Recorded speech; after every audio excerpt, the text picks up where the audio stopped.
Welcome to Roll, Ponder, and Play, a podcast dedicated to crafting stories through the application of role-playing game engines, combined with creative thinking and propelled into the ether by the barest of prompts.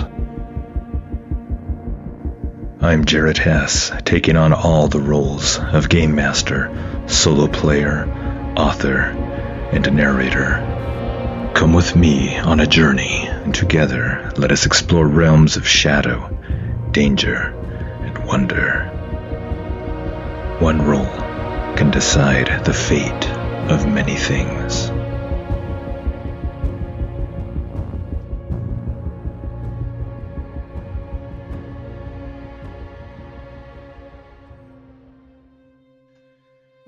Welcome back to Shadow of the Demon, Episode 4.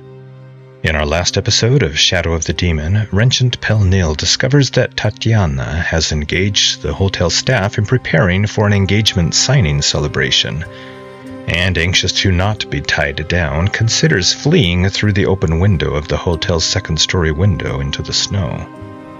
But instead, he musters his courage, stands his ground, and he and Tatyana, or Tatyana, have a serious discussion about marriage, the nature of happiness, and the freedom to choose.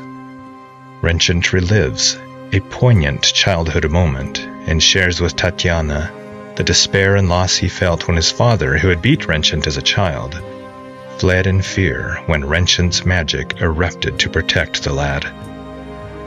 Renchant learns more about himself, about devotion and love, and its connection to happiness, and agrees to go down to the signing ceremony.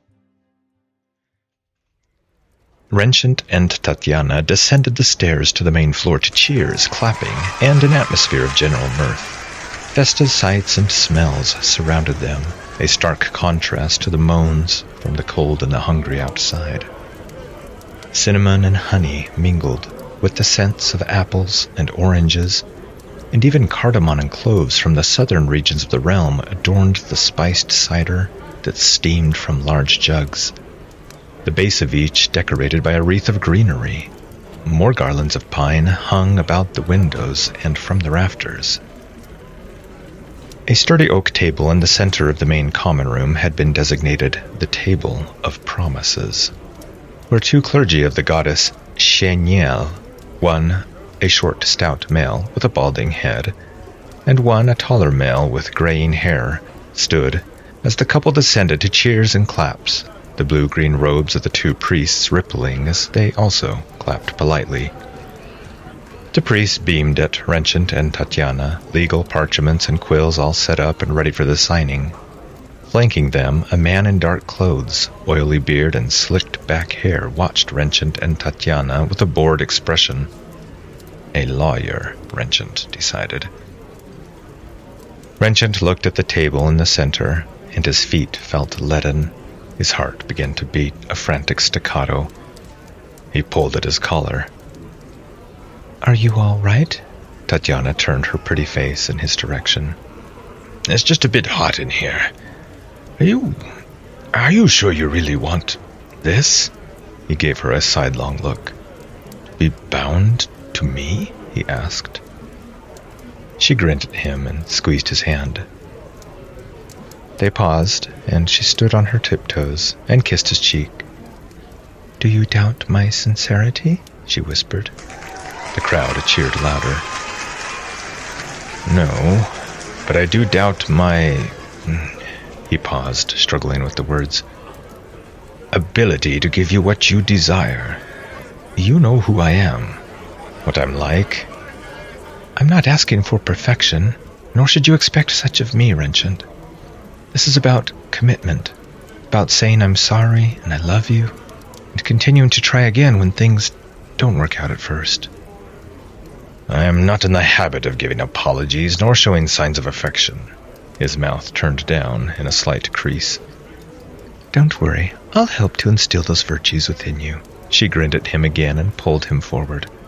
"Come on. Besides, this isn't the official wedding." "No," he tugged at one end of his mustache, still holding back some. but it's a sight nearer to it than I'm comfortable with right now." She paused and turned to him, looking into his eyes. "Thankfully, that's the purpose of this betrothal ceremony, Renchant. This engagement. To see if we, she amended, really want to go through with this." Her eyes studied his. "And you do?" he asked. "Yes," she said simply. "What I can't fathom is why. Why with me, I mean," he said to her, holding her gaze and both hands in hers, ignoring the crowd. You don't even know me." "I already answered that last night. But I do believe we can make this work." "Stars, it's not going to be easy. I hope you know what you're getting into." "Was getting to where you are with your magic easy? Is anything that is ever truly worthwhile easy?" "You speak as one who has studied with sages," Renchant mused. "It will be hard work and dedication," she continued. "But you have proven you can channel that for your purposes, for your magic." "Yes," he puffed out his mustache and pulled her close. That's true." The crowd began to chant, "Sign! Sign! Sign! Sign!" Renchant raised his hand and nodded, and the chanting subsided. "Now you just need to prove you can do the same for us, for our relationship." She pulled away and looked into his eyes. "If it helps, I'm a bit nervous too. Nervous, but also excited." He looked at her for a moment, his dark eyes meeting hers. Then he nodded, and hands clasped together, they walked to the table. The signing ceremony took longer than most because Renchant studied the 3 documents carefully, reading every word. He trusted Tatyana, but not priests, and certainly not lawyers. One could hide much within the dense prose of legal text. But everything seems to be in order, Renchant grunted. "Indeed, sir," the lawyer said, studying his fingernails and then raising his bored expression to Renchant's face. "All very standard, of course. If you could just sign at the indicated spots here, and here, and here." He dipped the quill into an ink bottle and held it to Renchant, pointing to the trio of identical documents. "I think the lady should go first," Renchant said. "As you wish," the man said. Renchant looked at Tatyana and handed her the quill. She squeezed his hand, took the quill, smiled at him, and signed her name. And even her name was full of graceful curves with a little flourish loop at the end. His signature followed, a rapid scrawl that looked like chicken scratch next to hers. The priests then gave their signatures to each, as did the lawyer. Then 2 of the scrolls were bound with red ribbon, put into scroll tubes, and handed to both Renchant and Tatyana.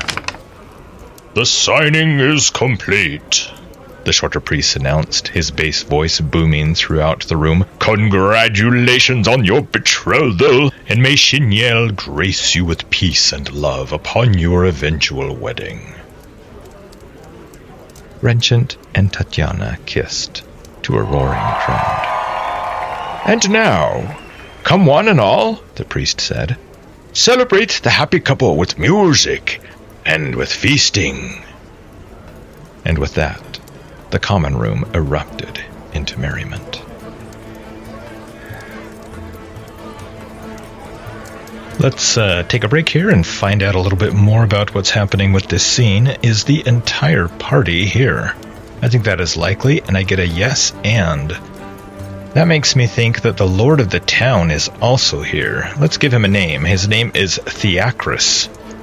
He's a handsome man with a hint of elvish blood somewhere in his lineage. He carries himself well with an obvious air of self-confidence. A guard of 4 takes up position outside the inn, and 2 other guards watch over him from a distance inside the inn. Is he here for the engagement ceremony? 50-50 chance, and on a 1 I get a no and. No, he was here for something entirely different. Did he stay the night? 50-50 chance, on a 10 I get a yes and. And he probably has a woman here that he sees. Well, that's not our business. But did he hear the disturbance last night with Renchant's attackers? I think that is somewhat likely. I get a no, but. No, but he has heard the reports. He was here before that, though, so that's not his main purpose. Is he interested in the adventurers? I think that's somewhat likely, but on a 3, I get a no. Renchant saw another man of noble bearing and heard others whispering his name behind hands to mouths. Theacris, the town's leader. The man flaunted his goods, wearing rich clothing, fat golden rings on his fingers, and bands of silver on his arms. It was obvious he enjoyed a fine living. The nobleman leaned over and kissed a slender young woman on his arm. His gaze passed over the gathered host for the signing, his eyes settling upon Renchant for a moment before moving on. With a slight frown of disgust, Theacris gave a signal, and his 2 guards joined him, escorting him outside where his other guards were already shoving aside the miserable masses that clogged the streets, to make a path for Theacris to reach his black carriage. Renchant watched the nobleman leave and saw that the young woman he had been with gave the nobleman's form a calculating look before she turned, flicked a smile at another man, and went upstairs. Then Renchant's companions had gathered around him, offering amazed congratulations. Renchant, Dosakin clapped him on the shoulder. How did you manage to win over such a nice specimen? You are favored of the gods for one as beautiful as she to have chosen you. Kendrock bowed low to Tatyana and gave them both a toothy grin. How much did you pay her? Garvis asked, folding his arms. Reyna gave Renchant a curt nod over a glass of hot cider, but said nothing. Renchant saw that she watched him carefully, studying him and Tatyana. There was more music, more dancing, and more feasting, and Renchant idly wondered how much this would all cost him.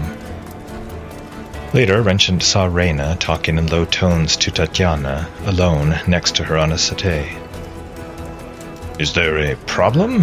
Renchant asked, moving over to them with a small plate of sweet cakes. He offered them to the women, and then sat down next to Tatyana. Tatyana took one with an impish smile and kissed him on his cheek while Reyna shook her head. No, Tatyana said. Reyna has been a dear. She just wanted to make sure you didn't bewitch me or anything. She wiggled her fingers in front of Renchant's eyes playfully at the word bewitch, and bit down into her cake, spilling crumbs onto her lap. Then she jumped up and handed her cake to Renchant. Ooh, I see someone I know. I'll be right back. She darted off to hug one of her young friends. What are you playing at, Renchant? Reyna asked, her eyes narrowing, her tone rich with disgust. She's half your age. I am playing at nothing. Renchant's smile followed the departing Tatyana. It's the other way around, my dear Reyna. It is she who has bewitched me. Don't take me for a fool. I know the ways of men, and I know you better than most. And just what does that mean? Renchant said, arching an eyebrow. I think you'd stoop to anything to get your way. What spell did you cast on her to get her to come along, to say yes? I'm sorry to disappoint you, Reyna, but I used no magic other than my considerable and natural magnetism, and to tell you the truth, I tried to talk her out of it. Really, she said, and gave him a deadpan look. Yes, really. Look, feel free to ask her about it by all means. The girl seems intent on making something out of me. I don't know why, but that frightens me a little." He took a gulp of his punch and then stuffed the entire rest of Tatyana's cake into his mouth and then chased it down with another series of gulps. Reyna looked at him, a stunned expression on her face. "Gods and mortals, you are telling the truth." "Of course I am," he said. He then held up his glass high and smiled at Tatyana across the room, who was pointing him out to her friend and giving him a little wave. Reyna studied Renchant some more, and saw the soft smile of love on his face as he looked at Tatyana. She leaned back. "So, you really love her?" "I do," Renchant said, but I don't want to rush into something as important as marriage." "Of course not." Reyna hid a smile behind her glass. "And the engagement is for how long?" "Maximum a year," Renchant said. "A long engagement," she mused. "Do you think you can wait? To be so long in the company of such a stunning beauty and not to—" "What do you take me for? Man of no self-control? Of course I can wait. Besides, we can wed at any time if we're both in agreement. It just requires the proper paperwork and a priest or cleric of one of the recognized faiths of the kingdom." "Well, Renchant," Reyna stood gracefully, and he rose as well. "Well." She studied his face, and then finally reached out her hand. "You have my congratulations. For some reason I cannot fathom, she's very sincere in her affection towards you. Please don't break her heart." "Thank you." Renchant took her hand and smiled, and then straightened his collar. "I intend not to." The feasting and music continued all that day and into the night. Renchant tried to secure rooms for his companions, but there were none. So at night, the others went back out into the cold of the stable, Dosakan bringing a leg of cooked hog and a barrel of ale with him. Okay, we'll do a little bookkeeping here. They feasted all that day and into the night. Banquet costs for 6 people are about 25 gold pieces per person. That's 150 gold pieces total with the inflated costs. Renchant pays it all. There were others in the common room who also participated in the feasting, but I'll say the inn covered that as a gift to Tatyana. The party also made preparations for the next leg of their journey and secured some more supplies. They make sure everyone in the party has at least 20 days of rations. And Reyna pays for Kendrock. Does Tatyana have her own horse? I think that's somewhat unlikely, and on a 3, I get a no. Renchant pays for Tatyana and also purchases her a horse and other related gear. Before meeting Tatyana, Renchant had more than 300 gold pieces. Now he's down to a measly 60 gold pieces with everything he purchased for her in the engagement celebrations. That dangerously cute oracle result has at least been partially fulfilled again. Dangerous to his gold pouch, that is for sure. Let's do a little weather roll for the next leg of their journey. I rolled a 3. And how are the road conditions? I get judgmentally ugly.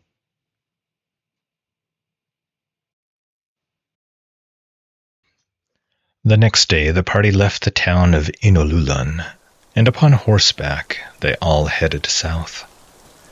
The weather stayed unusually calm as they pressed south. However, nearing the crest of the pass, gusting winds sprayed the snow into their faces. But with warm furs wrapped close, they pressed onward. The winding trail led past steep mountain sides that stretched to the sky. Pine trees, snow-covered meadows, shale cliffs, scrub oak, and rock formations all surrounded them as they made their way through the wild mountain pass. On the western side of the mountain, the warmer weather had turned the road into a sinking quagmire of sucking mud. Renchant and Tatyana stayed close to each other, having many conversations and helping each other along the treacherous trail. Does the party run into any encounters? I think that is somewhat unlikely, and on a roll of a 2, I get a no.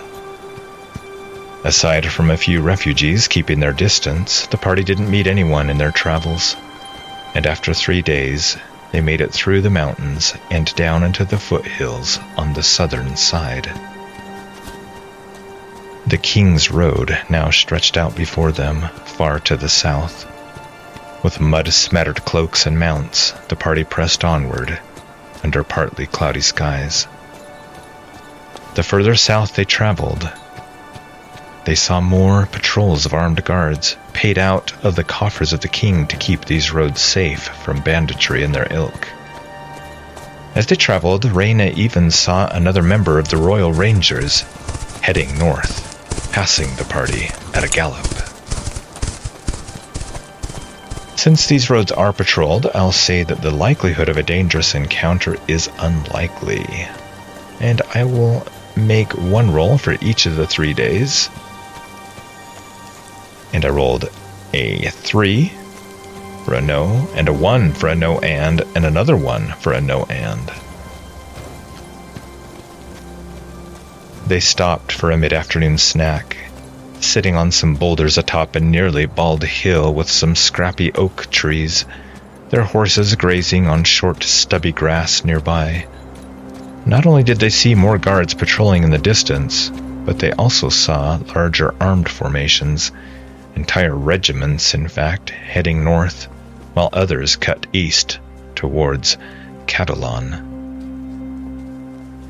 "Looks like those that are heading east are heading for the border."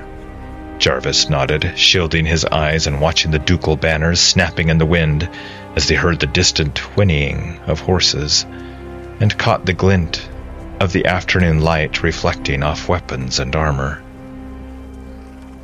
"I think there's a battle brewing?" Dosakin asked. Jarvis shrugged. "Seems likely, unless calmer heads prevail. Though from the news we heard, it sounds like Veer's escape was engineered by Catalonian agents." "With internal help," Reyna reminded them, "which is part of what this mission is about." "How much is truth and how much is propaganda, I wonder?" Renchant added, scratching Tatyana's back. The young woman yawned and settled in against him, cuddling in for extra warmth.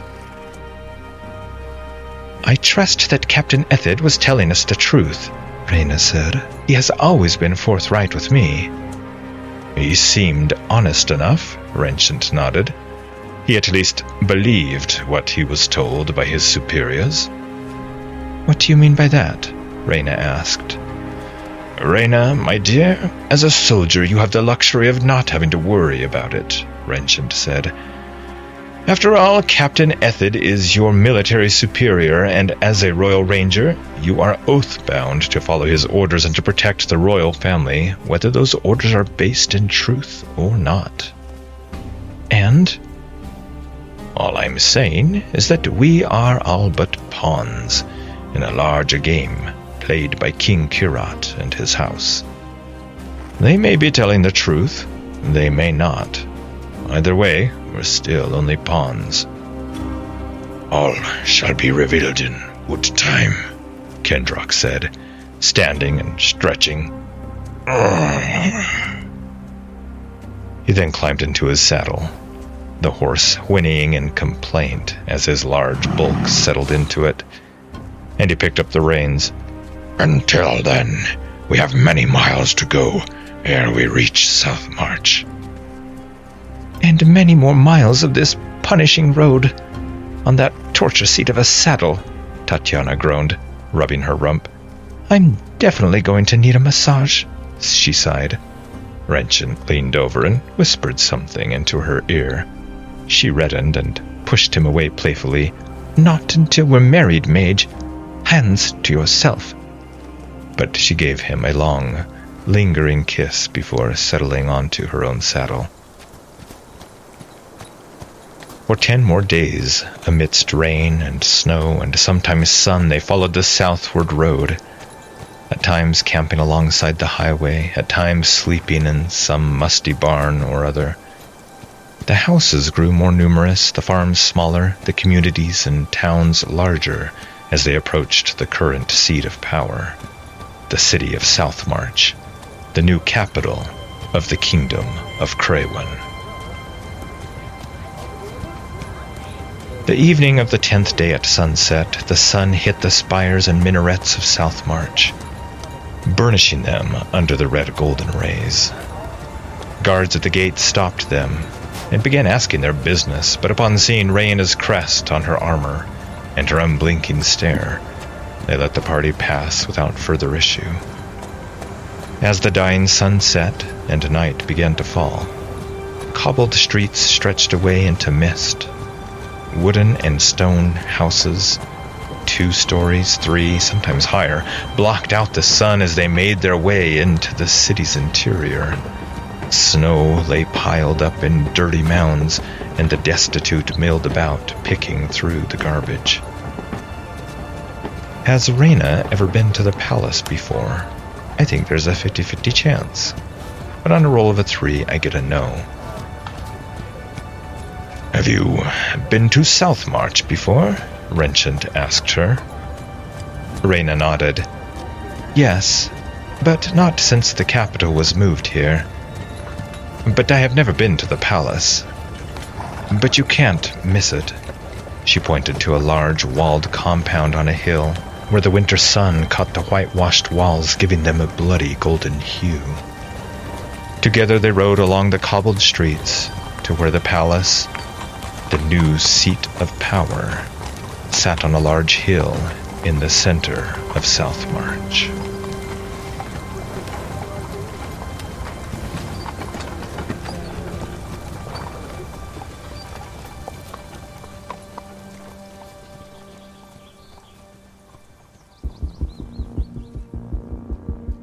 Thank you for joining us, and I sincerely hope you enjoyed what you experienced. If you would like to support Roll, Ponder, and Play, you can do so in a number of ways. You can give the show a positive review on your podcatcher of choice. You can share the show with your friends and family and on your socials. Nothing beats word of mouth as a way to bring in new listeners. You can join my Patreon at patreon.com/Roll, Ponder, and Play. There you can find show notes and transcripts, as well as other projects I'm involved in. And paid subscribers get access to subscriber-only episodes, shows, and other content. Finally, you can simply reach out to me and say hello. Comments from you are what inspire me to keep doing this, and I'd sincerely love to hear what you think of the show. To do so, you can find me on my Patreon, or on Discord at Roll, Ponder, and Play, or by email at rollponderandplay@gmail.com. Until we meet again on Roll, Ponder, and Play, may your own dice rolls ever bring you success.